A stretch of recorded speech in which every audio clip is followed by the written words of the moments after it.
Nah, selanjutnya kita akan mengerjakan soal nomor 2. Di soal nomor 2 ini kita memiliki sebuah sistem di mana di sini terdiri dari dua buah benda, M1 dan M2 yang keadaannya seperti pada gambar.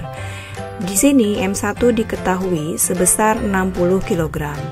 Dan koefisien gesek statis antara M1 dan meja itu adalah 0,2. Berarti ini adalah koefisien gesekan statis.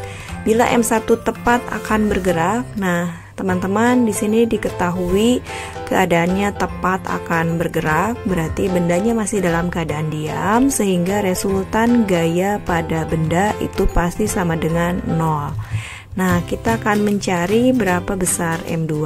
Oke, baik. Langkah pertama adalah ingat gambarkan gaya-gaya yang bekerja pada masing-masing benda. Nah, di sini kita akan coba menggambarkan untuk M2 terlebih dahulu. Maka M2 di sini memiliki gaya berat sebesar M2 kalikan gravitasi. Kemudian di sini dia diikat tali, berarti ada tegangan tali. Katakanlah tegangan talinya adalah T2. Nah, dua gaya ini adalah gaya-gaya yang bekerja pada M2. Oke, selanjutnya kita akan menggambarkan gaya yang bekerja pada pertemuan tiga buah tali. Nah, di sini arahnya menjauhi titik, berarti ini adalah T2.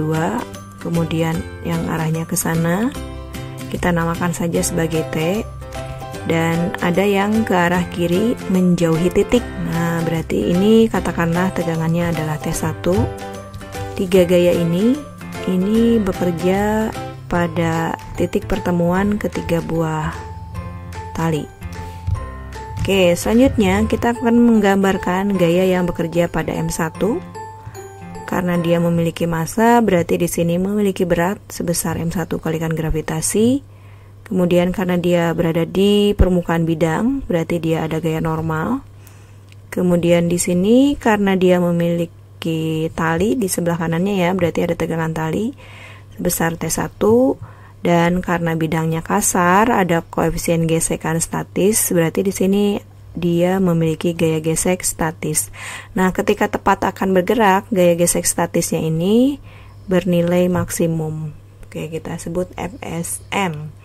Oke, nah ini 4 gaya yang bekerja pada M1. Selanjutnya, kita mulai dari yang diketahui. Nah, katakanlah ini karena tepat akan bergerak, berarti resultan gaya pada benda itu harus sama dengan 0. Kita mulai dari yang diketahui, yaitu benda 1. Berarti resultan gaya pada benda 1 itu harus sama dengan 0. Baik di horizontal, di sumbu X maupun di sumbu Y. Kita mulai dari yang sumbu X ya teman-teman. Di sumbu X resultan gayanya harus sama dengan 0. Perhatikan di sumbu X ini ada dua buah gaya, T1 dan gaya gesek statis yang maksimum. T1 arahnya ke kanan, berarti ini kita hitung positif. Dikurangi dengan yang arahnya ke kiri, Fs yang maksimum tadi itu harus sama dengan 0. Nah, berarti di sini nilai T1 itu sama dengan gaya gesek statis yang maksimum. Nah, di mana gaya gesek statis yang maksimum ini memiliki persamaan μs dikalikan dengan gaya normal. Oke, anggaplah ini persamaan 1 misalkan. Nah, seperti ini. Selanjutnya, kita akan beralih ke sumbu Y-nya. Perhatikan lagi teman-teman di sumbu Y untuk benda 1. Di sana ada dua buah gaya. Gaya normal arahnya ke atas dan gaya berat yang arahnya ke bawah. Nah, karena hanya dua, berarti kita bisa tahu kalau gaya normal itu akan sama besar dengan gaya beratnya. Dengan cara yang sama seperti tadi, pindah ruas ya. Oke, berarti kalau begitu ini katakan persamaan 2, kita bisa substitusi ke persamaan 1, sehingga nanti di persamaan 1 akan dapat T1 itu adalah μs yang dikali dengan gaya berat dari benda 1. Oke, sekarang kita akan fokus pada titik pertemuan tiga buah tegangan tali, di mana ke sini itu tegangan talinya T2, ke arah kiri tegangan talinya adalah T1, dan yang miring ke arah sini tadi kita namakan sebagai T. Nah, kita akan menggunakan rumus kesetimbangan 3 buah gaya pakai rumus sinus untuk mempercepat dan mempermudah. Perhatikan di sini teman-teman, ini kita punya sudut 60 derajat. Nah, berarti untuk sudut yang kecil ini sebetulnya nilainya kita sudah tahu, yaitu 30 derajat ya. Karena apa? Karena di sini tegak lurus dan ini membentuk sebuah sudut segitiga ya, garis bantunya.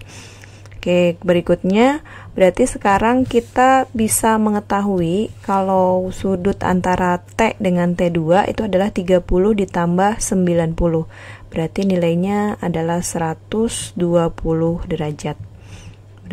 Dari sini ke sininya berarti itu 120 derajat. Nah, sementara untuk sudut antara T dengan T1, karena di sini yang ini adalah 60 derajat, berarti yang ini sama ya, nilainya adalah 60 derajat. Yang ini nilainya adalah 60 derajat juga, sehingga sudut antara T dengan T1 yang ini adalah 60 ditambah 90, berarti ini adalah 150 derajat. Sementara untuk yang sini karena tegak lurus kita dapat melihatnya langsung, berarti yang ini nilainya adalah 90 derajat.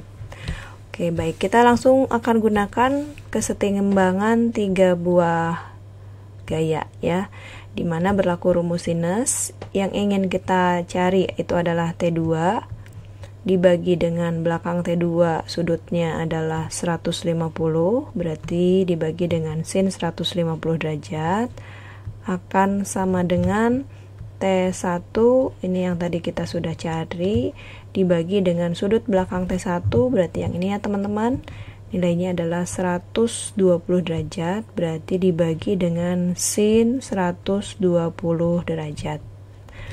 Oke, T2-nya kalau kita perhatikan gambar yang sebelumnya, T2-nya ini langsung berlawanan dengan M2G dan resultan gayanya sama dengan 0.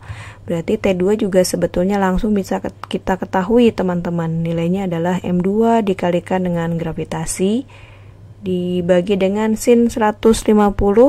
Ingat ketika dua sudut dijumlahkan hasilnya 180, maka nilai sudutnya akan sama. Berarti sin 150 akan sama dengan sin 30, yaitu setengah. Oke, berarti sama dengan setengah untuk sin 150-nya. Nah, sekarang T1 tadi kita sudah mendapatkan T1-nya itu adalah mu S dikali M1G. Mu S dikalikan dengan M1G. Sin 120 berarti sama dengan sin 60, yaitu nilainya adalah setengah akar 3. Oke, baik.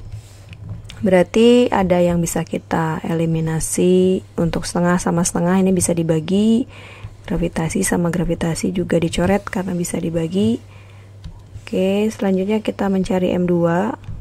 Berarti M2-nya ini adalah mu S 0,2 dikalikan M1 60 kg dan dibagi dengan akar 3.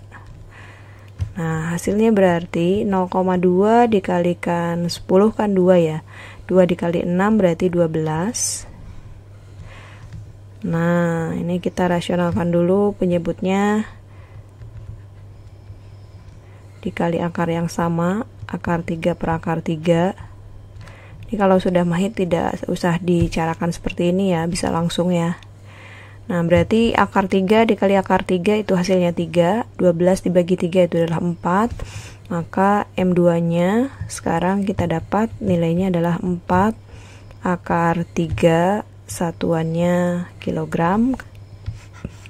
Berarti isinya adalah E. Demikian teman-teman, semoga teman-teman sekarang bisa lebih paham tentang konsep keseimbangan. Terima kasih sudah menonton. Wassalamualaikum warahmatullahi wabarakatuh.